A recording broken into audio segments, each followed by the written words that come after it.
Que Dios bendiga a la iglesia en esta mañana.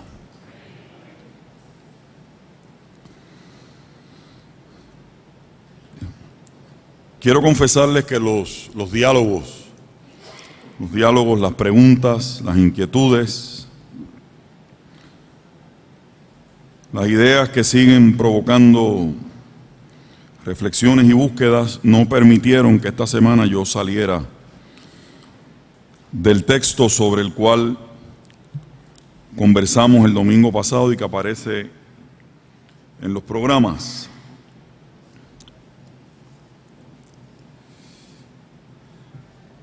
Y hablábamos del texto, uno de esos textos emblemáticos de nuestra fe, en 2 de Corintios, capítulo 5, cuando el apóstol Pablo establece que de modo si alguno está en Cristo, nueva criatura es. Las cosas viejas pasaron, he aquí todas son hechas nuevas. Y en ese diálogo con el texto, en esa confrontación con el texto, les planteaba a ustedes el domingo pasado que la noción que mucha gente tiene con respecto a un verso como este, en ocasiones raya en un entendimiento cuasi mágico de lo que hace la fe. Y decíamos que de la forma en que mucha gente lo maneja, parecería ser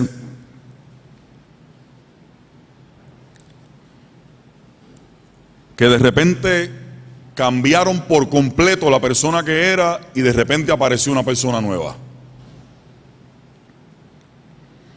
Y decíamos el domingo pasado que si bien es cierto que Dios, y lo creemos y lo afirmamos, que Dios tiene la capacidad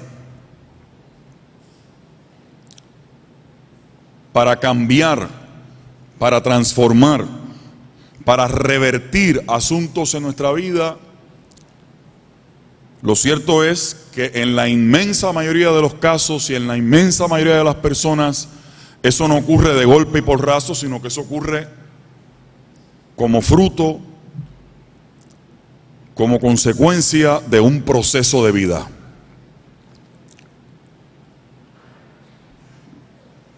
La formación del carácter, el aprendizaje.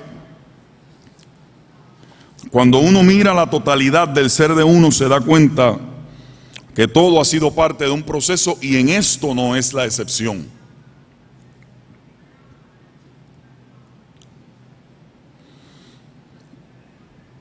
Y hubo uno de ustedes que estaba muy inquieto y me encanta eso, ¿verdad? Que ustedes se queden con esas preguntas y con esas dudas.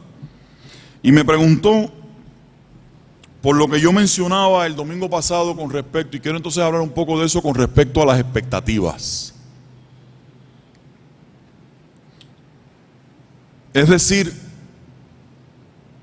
¿qué es lo que esperamos que ocurra en nuestra vida cuando ese encuentro con Dios, cuando ese encuentro con la fe, como usted lo quiera designar y nombrar, cuando ese encuentro provoca en nosotros un cambio de actitudes, un cambio en visión de vida, un cambio de conducta, un cambio de criterios,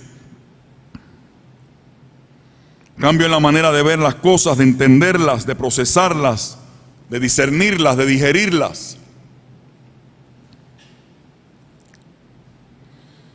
Y cuando yo hablo de expectativas, hermanos y hermanas, es que vivo con la preocupación, como con tantas otras cosas, de que el lenguaje de lo sagrado, en este caso el lenguaje bíblico, el lenguaje de la fe, sea manejado de tal manera que la gente pensando, en este caso en particular, que el venir a la fe es como de momento así despintar todo lo que usted era hasta el momento anterior y aparecer una persona que de repente hay que cambiarle hasta el certificado de nacimiento porque es otro en su totalidad. El problema de eso es que cuando en la realidad la persona se confronta con el hecho de que todavía está ¿qué? de que todavía está luchando por cambiar, de que todavía le surgen conflictos en ese proceso de un nuevo aprendizaje, si según esa noción eso no ocurre de golpe y porrazo, pongo aquí de frente a ustedes mis 25 años de vida ministerial para decirle que el peligro de eso es que la gente construye falsas expectativas de lo que va a pasar, y lo que se supone que fuera un proceso para bien se convierte en un proceso tormentoso, porque no acabo de ver que pasa supuestamente lo que me dijeron que tenía que pasar, con la celeridad que tenía que pasar, con la velocidad que tenía que pasar. Y por eso el domingo pasado decía que la fe no es así como de suerte, un sortilegio mágico que borra todo lo que usted es y todo lo que usted pensaba y todo lo que usted era y todo lo que usted hacía.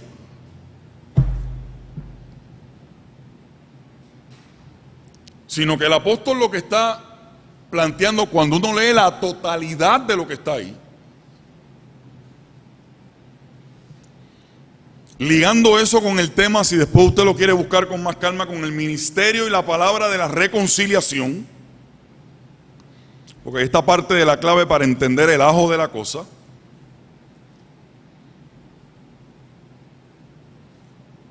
es que el ser humano abre su conciencia a un proceso nuevo.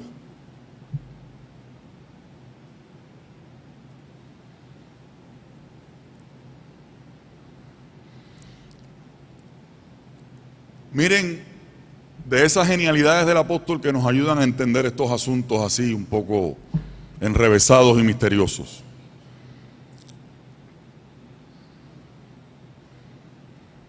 Escuche. En ese mismo capítulo 5, mire lo que dice Pablo. Conociendo pues el temor del Señor, persuadimos a los hombres y a las mujeres también, ¿verdad? Pero a Dios le es manifiesto lo que somos. Y espero que también lo sea a vuestras conciencias.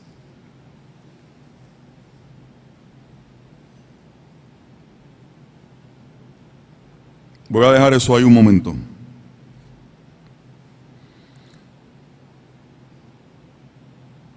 Cuando nosotros hablamos de esto de lo nuevo, que no, tampoco voy a aburrir a los que estuvieron aquí la semana pasada, ¿verdad? Y no quiero ser injusto con ustedes.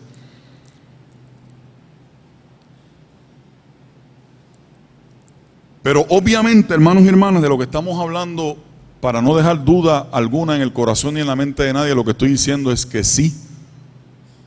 Con la misma boca que estoy diciendo eso del proceso, con esa misma boca estoy diciendo también que todo creyente en Cristo, que toda persona que se acerque a la fe, el propósito de acercarnos a la fe no es meramente entretenernos, no es hacer un checklist de cosas que correctamente se deben hacer, una especie de checklist social o moral o religioso o no sé yo qué pamplina a la gente se le mete en la cabeza con esto. El asunto de llegar a la fe y de permitir que los contenidos de esa fe operen en nuestra vida tiene que funcionar de tal manera y tiene que haber en nosotros la decisión y la conciencia. Escúcheme bien, porque yo sé que usted lo sabe, es un repaso. Nosotros tenemos que procurar que haya una transformación de nuestra vida.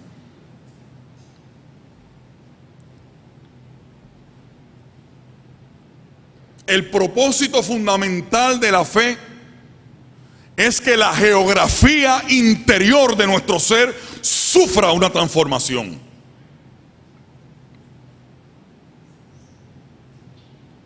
Que los moldes de conducta, de ética, de entendimiento del otro, de entendimiento de la vida, de la naturaleza de las relaciones humanas, en todas aquellas áreas en las que nuestra vida ande por caminos equivocados y torcidos, nuestra vida sufra una transformación.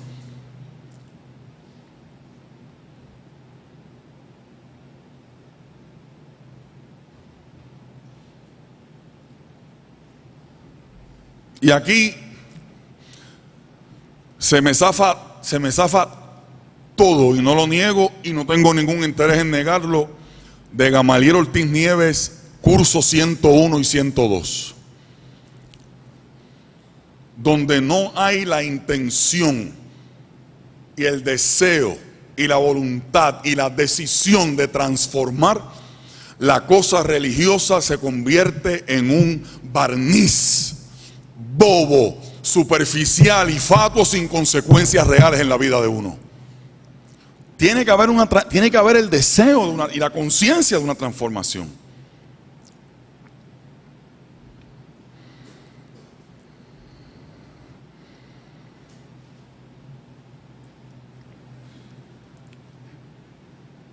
Y por eso es, hermanos y hermanas,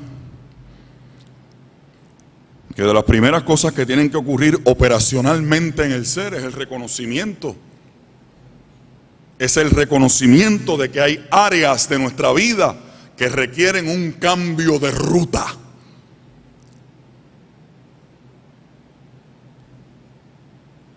Que hay que empezar a escribir en el interior del ser nuevas coordenadas en el mapa. Porque hay rumbos de la vida que no van bien.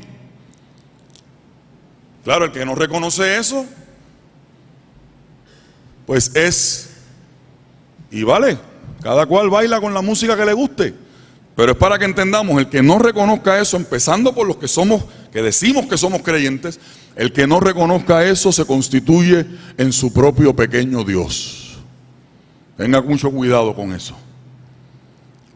Por eso una vez yo dije desde este púlpito, hace un tiempo, no pretendo que se acuerden de todo lo que yo diga, ese es el peligro, y estoy hablando de esto, si alguno está en Cristo, ese es el peligro de pensar, no importa si usted anda todavía por las cunetas o está en la chulería de la iglesia, en la mente suya, no importa el tiempo que usted lleve supuestamente en la fe, si usted piensa de sí mismo que usted ya es un producto terminado,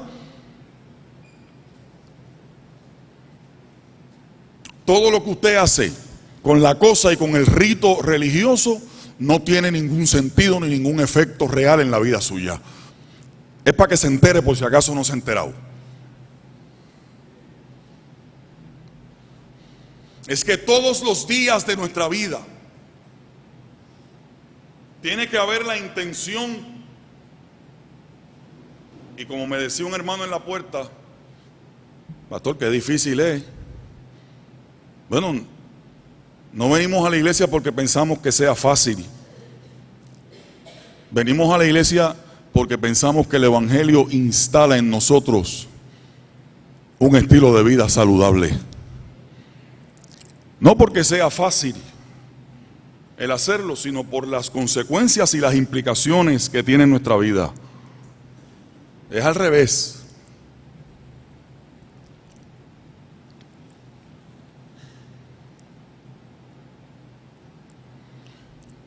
Y el reconocimiento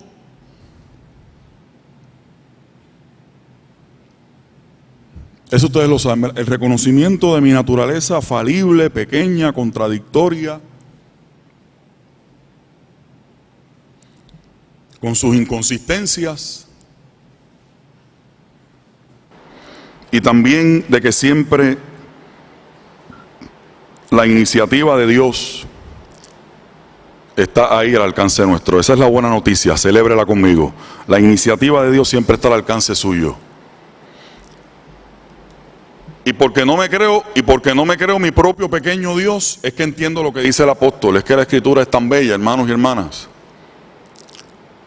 Yo sé que ahora cualquier cosa que yo diga que los mande a leer está compitiendo, ¿cómo se llama Maribel? Fatmagul.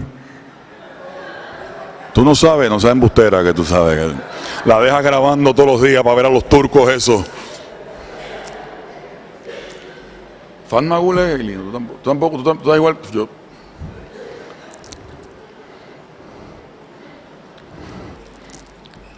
No voy a decir quién fue la que me habló de Fatmagul, para no comprometerla.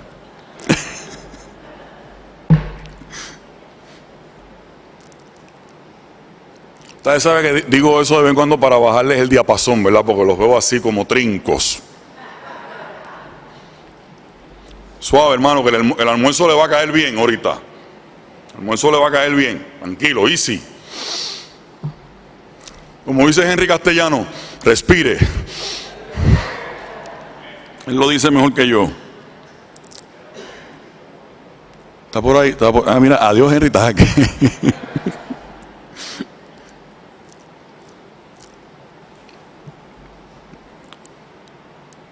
Y porque no me creo mi propio pequeño Dios, es que entiendo lo que dice el apóstol. De que como yo no tengo por mí mismo el mecanismo para hacerlo, porque no soy ese pequeño Dios, Dios proveyó en la persona de Jesucristo el mecanismo de ¿qué? De reconciliación. Y por eso es que dice que Dios estaba ¿en quién? En mí porque soy la medida y la vara de todas las cosas buenas. El problema del joven rico, maestro bueno, mira todo lo que yo he hecho, mira lo bueno que he sido, mira lo virtuoso. El problema del joven rico es que él era, por si acaso usted no sé, es que él era su propio pequeño Dios. Maestro bueno. Y Jesús levantó así la parabólica de la DirecTV y lo puso en el sitio que tenía que ponerlo para ubicarlo. Pero por eso es lo que está diciendo cuando dice que Dios estaba ¿en quién? ¿En quién? En Cristo. ¿Reconciliando qué? Reconciliando consigo a unos poquitos. ¿Ah? A los que se creen esa norma. No, estaba en Cristo. En Cristo estaba reconciliando consigo ¿al qué? Al mundo. Eso, ¿verdad? Para que entendamos bien lo que está escrito ahí.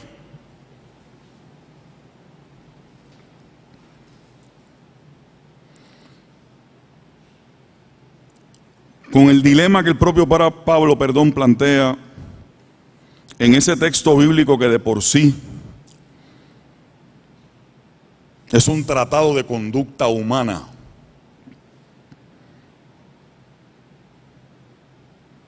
Que lo citábamos el domingo pasado, cuando el propio Pablo, en esa lucha de esa dicotomía allá adentro, dice: tengo una pelea porque lo que quiero hacer o lo que debo hacer, ¿eso qué? ¿Recuerdan? Eso no hago. Y lo que sé que no debo hacer, ¿eso qué? Eso hago. Y eso es Pablo. Pablo, el apóstol de los gentiles, el paladín de la fe, está todavía manifestando.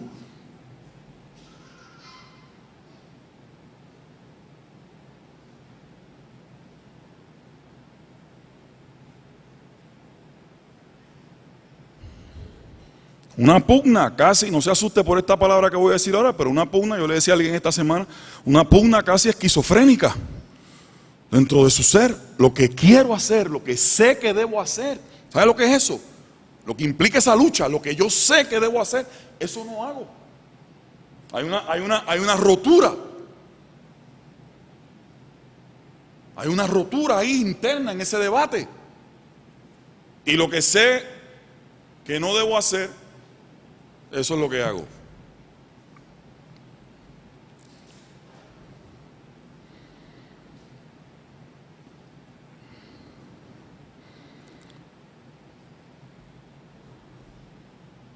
¿Qué requiere, conversando también, qué requiere lo nuevo en nuestra vida?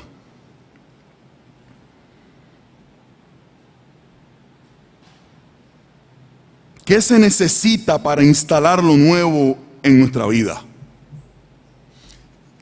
Una pregunta. ¿Qué se necesita para instalar lo nuevo en nuestra vida?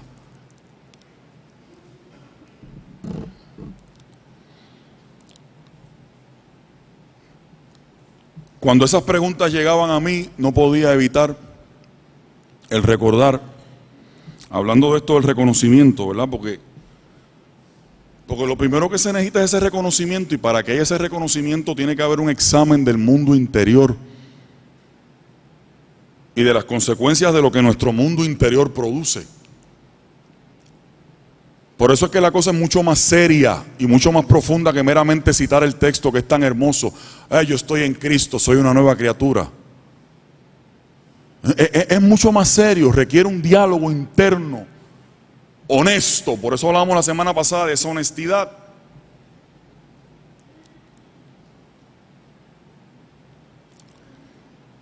Hace 2 o 3 años, 3 o 4 años, alguien puso en mis manos un libro de Mario Vargas Llosa, con aciertos o no. En este libro Vargas Llosa plantea un asunto del que yo no me he podido despegar, y cada vez lo tengo en un sitio para volver a mirarlo y volver a mirarlo y volver a mirarlo, porque aplica para tantas cosas de la vida lo que dice él allí, específicamente en esas líneas. Repito el título por si a alguien le interesa: La civilización del espectáculo.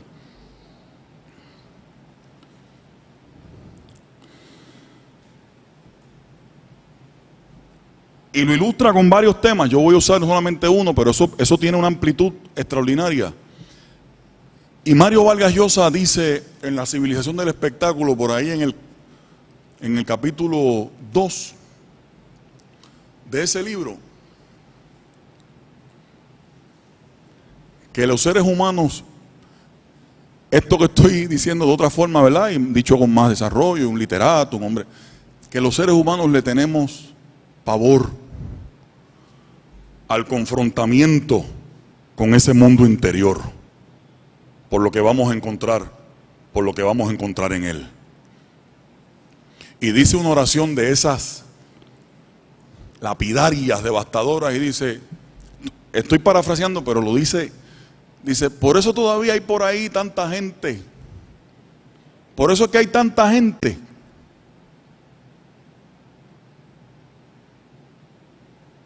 ahogándose en la cocaína. Decía él, por eso es que hay tanta gente ahogándose en la cocaína, porque no pueden resistir ni por 2 minutos. Y entonces hay que buscar la forma de escapar de eso, porque no pueden resistir ni por 2 minutos ese diálogo interior. Porque no pueden bregar con lo que descubren. Y como no tienen ni los mecanismos ni la voluntad todavía desarrolladas para generar un cambio, ese mismo terror de lo que descubren y de lo que ven en su mundo interior les impide cualquier ejercicio honesto y tranquilo, sosegado, porque ese momento de diálogo se convierte en un momento de infierno. Y ahí tengo que decir, no para decir que unos son buenos y otros son malos, pero Dios nos ha regalado a los creyentes la capacidad para el examen del mundo interior, y que lo que veamos no sea para aterrarnos, ni para asustarnos y paralizarnos en ese temor, sino que lo que veamos nos sirva como toma de conciencia para cambiar y para permitir que el Espíritu de Dios haga ese mapa nuevo en el interior de nuestra vida. Bendito sea el nombre del Señor.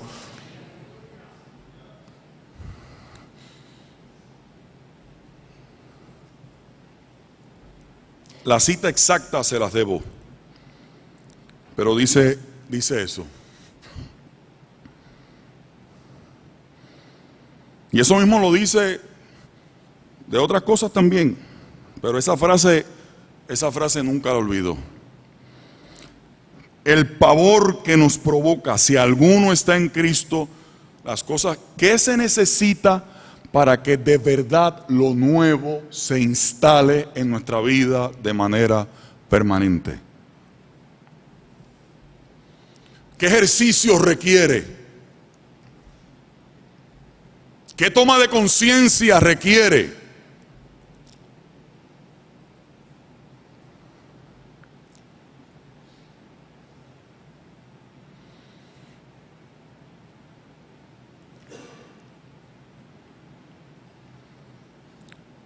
Bien decía Alexis cuando venía para acá a hacer la oración que Carmen lo mandó a hacer, que le pedí que incluyera en la oración al amigo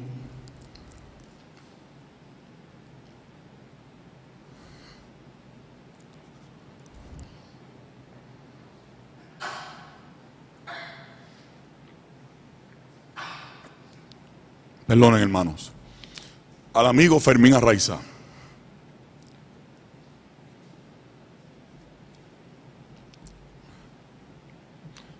Fue mi compañero de estudios en la escuela superior. Se graduó en el año 84 de la misma escuela de la que yo me gradué. Yo me gradué en el año 85, en el año siguiente. La clase siguiente fue a la que yo pertenecía.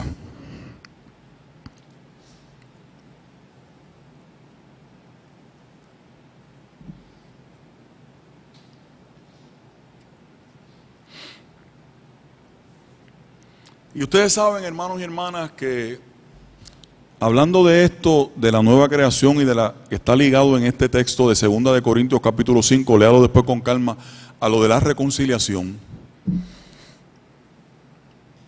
Y ese es el elemento que estoy trayendo también en la mañana de hoy, ¿verdad? Que está unido a lo que tiene que ver con la reconciliación.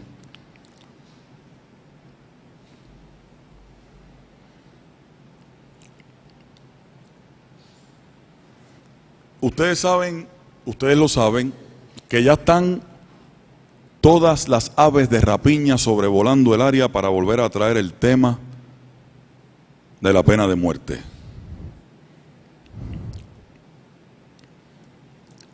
Ya están todas las aves de rapiña, todas las aves de rapiña. Deben estar revoloteando por allí por donde trabaja Frances Rivas, mi esposa.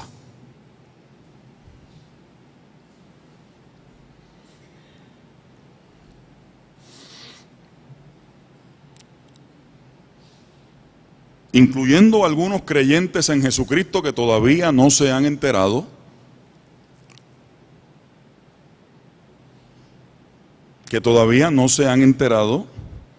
que profesan una fe en la cual el referente principal de esa fe está en contra de la pena de muerte. Es lo más, para mí, discúlpeme hermano, pero es lo más increíble. Creyentes en Jesucristo, creyentes de una fe cuyo máxima revelación está en contra de la pena de muerte, pero, ¿verdad? Cada cual maneja su cabeza y su espíritu como entienda. Pero acá en este, que es Jesús de Nazaret, no hay cabida para eso.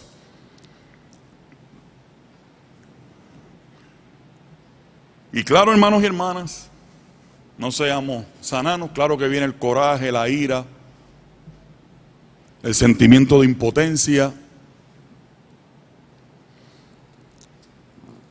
toda la frustración de los salmistas, de que los buenos en muchas ocasiones salen fastidiados y a los malos les va bien, todo eso que la propia Biblia lo consigna porque lo entiende y lo maneja.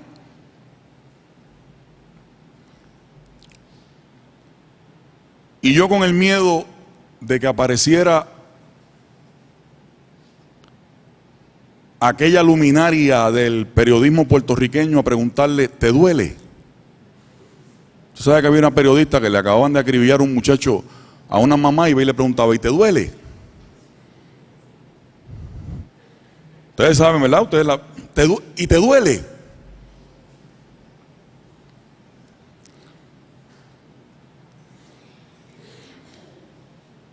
Y le hacen la pregunta a Fermo y dice Fermo, bueno, ustedes lo oyeron, ¿verdad? Es campeón, es varón.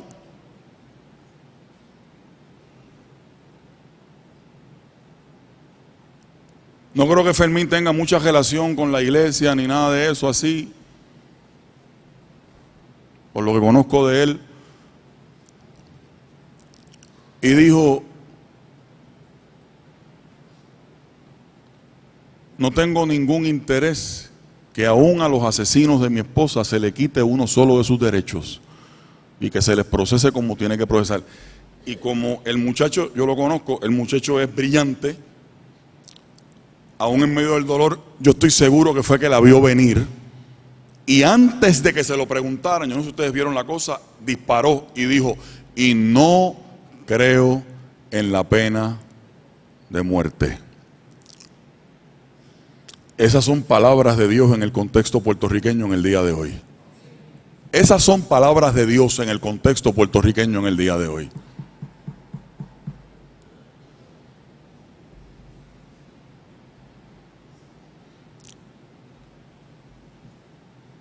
Porque entendiéndolo o no entendiéndolo él como lo entiendo yo, como lo veo yo, de eso se trata, que lo nuevo se instale en la vida. Porque lo otro es ¿qué? Lo otro es la venganza, el sentimiento primitivo natural de retribuir. Y cuando ocurra el momento en que nos vayamos a encontrar que lo estamos tramitando a través de un amigo en común, cuando pasen algunas semanas y esa comunicación se las pongo a ustedes en el corazón para que ustedes oren por eso.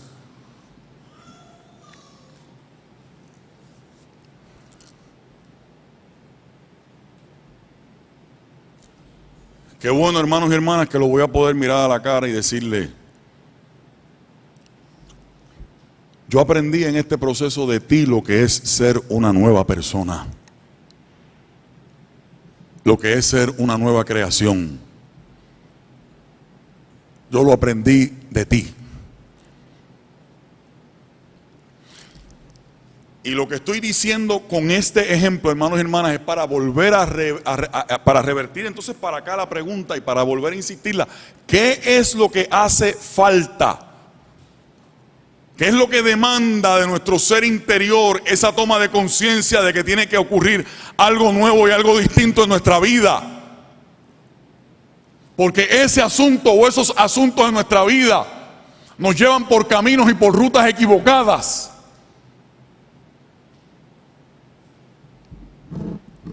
Lo que sea que cada cual examine.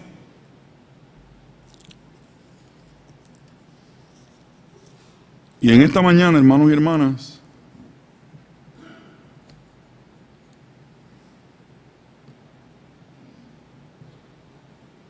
me parece que procede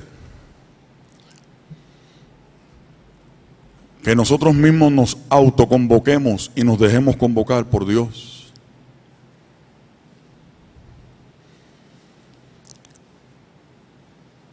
Para que toda persona de quienes estamos reunidos bajo el techo de este recinto que tanto significa para nuestra vida, toda persona que en ese acto de valentía y de honestidad difícil, de dialogar con uno mismo y de revisar su mundo interior, juntando con lo que decíamos el domingo pasado, que no lo estamos repitiendo hoy. Si hay alguien en esta mañana que quisiera aprovechar la coyuntura y ve esto como una oportunidad para ante sí mismo y sobre todo ante el Señor, mire, esto no es para jugarle, esto no es para jugar a la imagen con más nadie. Esto es un asunto con usted mismo y con Dios. Y si hubiere alguna persona, una persona que en esta mañana entendiera que es absolutamente necesario que en su vida se instale algo nuevo, para que eso viejo que no ha servido, que ha probado ser dañino, que no ha llevado a ninguna parte, que no ha ayudado, que no ha edificado, que no ha construido en su vida, pueda ir cediendo terreno y espacio para que lo nuevo surja. En esta mañana hay una oportunidad para usted y para mí. Y si hubiera alguien que de alguna manera muy especial quiera hacer suyo, quiera apropiarse de esa convocatoria que Dios nos hace, ahí donde usted está sentado, no se avergüence, levante su mano y nosotros lo único que queremos hacer es orar por usted. Un momento. Dios me la bendiga, Dios me la bendiga. ¿Alguien más? Willy, allá atrás. ¿Alguien más? Yo le voy a pedir a las personas que han levantado su mano que se pongan en pie un momento, por favor. Y si alguien más lo quiere hacer, lo puede hacer. No importa.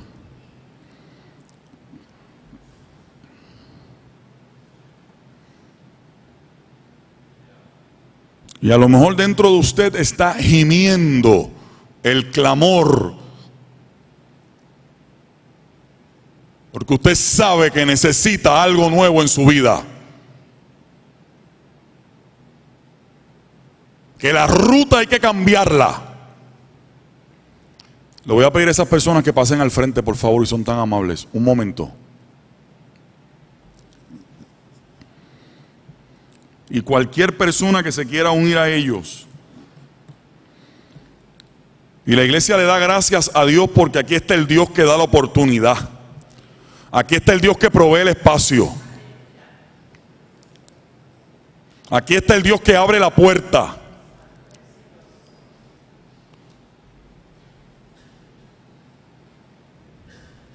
Aquí está el Dios que concede la opción. Todas esas personas que lo deseen hacer, no meramente los que levantaron la mano, pueden venir al frente un momento, por favor. Y le pido a los miembros del Ministerio de Ancianato que sean tan amables, por favor, y se acerquen a estas personas.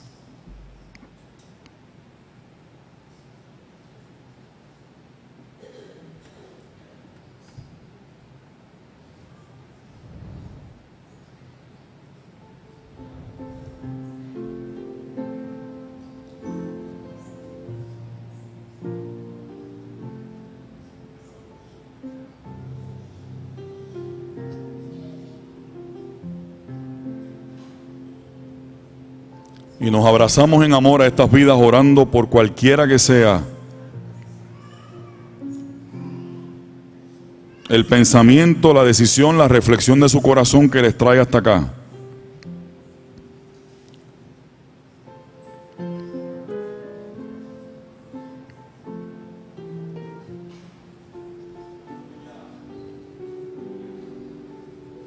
Todavía en el altar hay espacio. No endurezca su corazón si sabe que debe responder. O más bien no lo endurezcamos.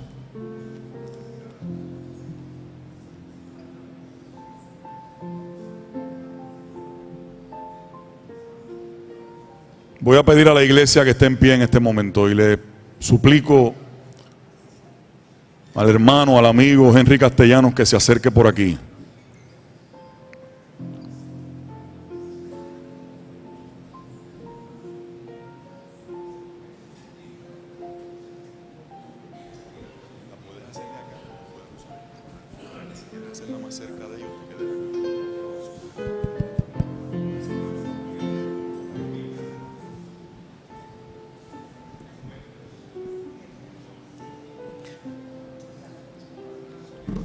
Dios, te damos gracias por esta preciosa invitación, por esta oportunidad de encuentro, por este momento sobrenatural plasmado en la humanidad nuestra. Momento de reflexión,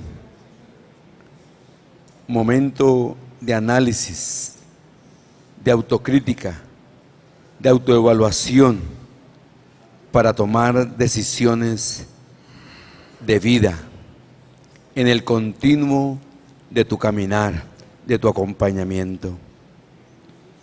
Presentamos, Dios, estas personas hermosas, valientes, transparentes, que han venido al altar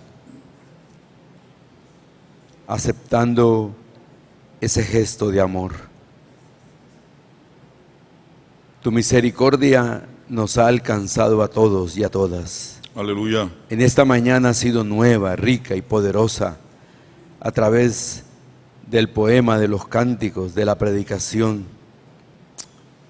Gracias porque en los próximos minutos todos y todas seremos invitados a la mesa, en donde tú sirves con alegría, llamando a los que estamos en los procesos de cambio y transformación, llamando al lastimado, al cojo, al herido, Dios, al desesperado, al ansioso, al deseoso de hacer cosas nuevas, porque en la medida que nos reconciliamos contigo y con el prójimo, hacemos posible un mejor Puerto Rico. En la medida que nos reconciliamos y sanamos en casa, con nuestra red familiar, Señor, nuestro Puerto Rico tiene esperanza. Gracias, porque solamente tu palabra lo hace posible y sustentable. Señor, gracias por este momento lindo, maravilloso, de conciencia, de poder reparar nuestras vidas para luego ayudar a otros a reparar y así hacer posible tu reino en medio nuestro. A ti sea la gloria, al gran Señor de Nazaret. Amén y amén.